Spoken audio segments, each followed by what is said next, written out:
لاس چوکې جے ما نوم چند بیبي دی د منګورې سوات سره تعلق لرم. د 12-14 کالونه په اسلام آباد کې هلې ځلې کوم. د غریب عوام دپاره منډې ترړې موږ وهو. موږ سره خپل یو تنظیم دی. اوس د سوات کې سیلاب راغلی و، نو دې کې خو غټې غټې ادارې دي، غټ غټ کارونه کوي، خو زما یو وړوکی شانتې کوشش و.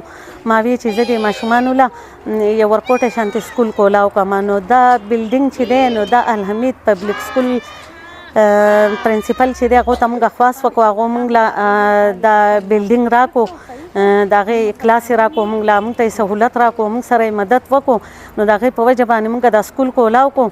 نو نور چې کوم د ماشومانو هغه اخراجات دي هغه دي، نو هغه موږ پوره کوو. د ماشومانو له موږ پاوچ، بیگ، پن، پنسل، کتابونه، هر څه چې دي موږ د ماشومانو له ورکړل.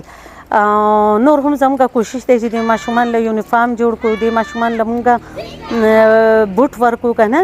نو دا هم زموږ کوشش جاري دی انشاءالله.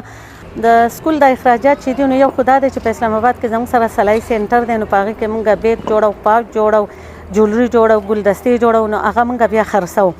نو څه د هغې نه هغه منافع راشي نو موږ هغه په دې ماشومانو باندې خرج کړو. دې نه علاوه زما کوم چې فیملی والي دي هغو لږ ډېر راته د میاشتې هغه فنډینګ کوي، هغه موږ په دې ماشومانو باندې خرج کوو. دې نه علاوه داسې مخیر حضرات دي چې هغه موږ ته لږ ډېر فنډینګ کوي، او دې کې سیاسي خلک دي هغه هم زموږ سره مدد کوي.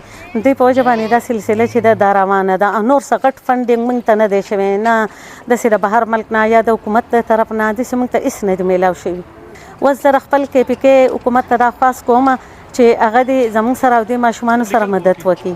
زه خپل د سوات والا لیډرانو ته، وزیر اعلی ته، او داسې چې ګورنر صاحب دی، ټولو ته موږ دا خواست کوو چې موږ سره دې مدد وکړی شي.